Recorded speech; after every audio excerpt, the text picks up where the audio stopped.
here with filmmaker Oliver Stone, and we're talking about myth-making and counter-myth-making, which is in some ways sort of the project. And I think, when you look at cultural criticism the right has of Hollywood, I think part of it comes from a really genuine and legitimate place, which is the feeling of alienation from being at the center of power where you have it within your capability to create these myths, right?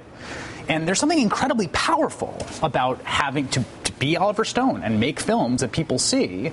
Yeah. And I think that's part of do you think that's part of why the right is so sort of beating up on Hollywood all the time? Because it's a sense in which it's alienating to not have that power yourself.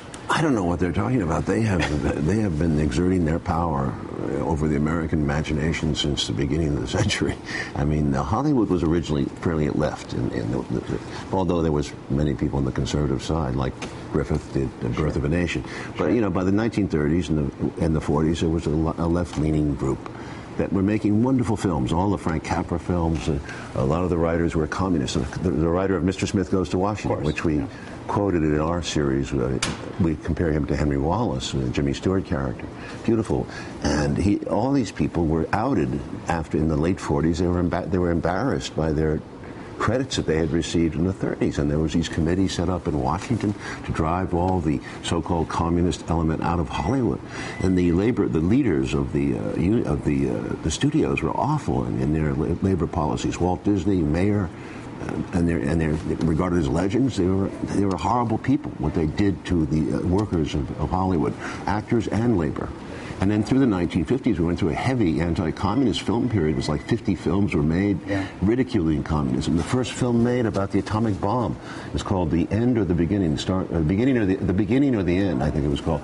And it was started as an anti-bomb movie, and by the time it got through Truman administration and all the regulatory agencies and Hollywood, it was turned into the bomb is a necessary thing type of movie.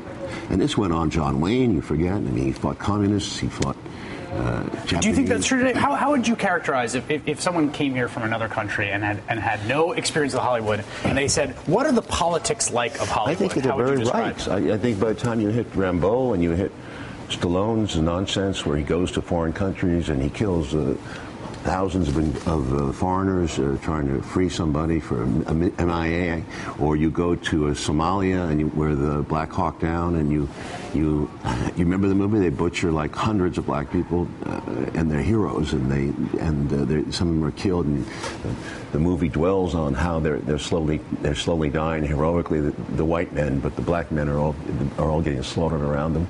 Same thing is true we have a vigilante aspect to the whole movie business now. We saw it in Death Wish, we saw it in Dirty Harry movies with Clint Eastwood, Charles Bronson, and now you see it in this movie you mentioned, Zero Bin Laden. Zero Dark 30. Zero Dark 30 to me is bothersome, not just on the torture level, but it's bothersome on the fact that they don't even think about the idea of taking the man alive and wounded back for trial and showing him and dealing with the consequences of what he did.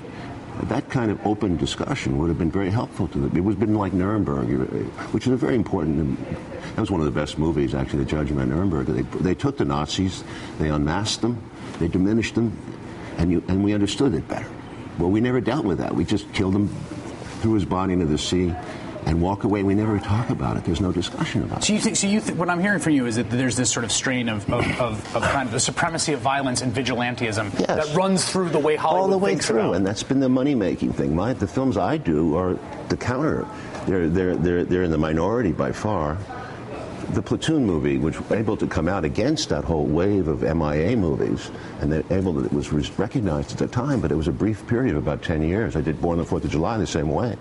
But by the mid-90s, 1990s, the pendulum was going back the other way.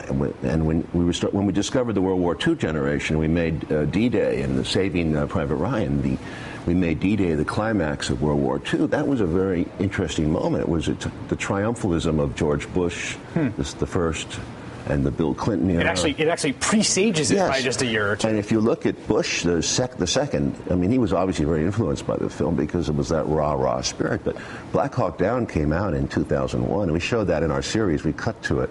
And also in 2000, don't underestimate film on presidents. Gladiator was the best picture. And then Black Hawk Down was also nominated for director.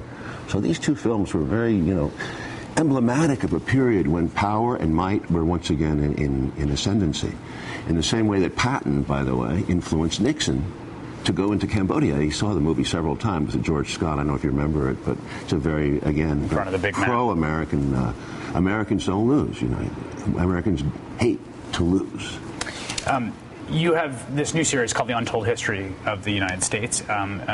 You've done it with a history professor who's going to join us in just a second. And I want to talk about what story you're trying to tell, what story isn't told about the United States, and what story you're trying to tell right after this break.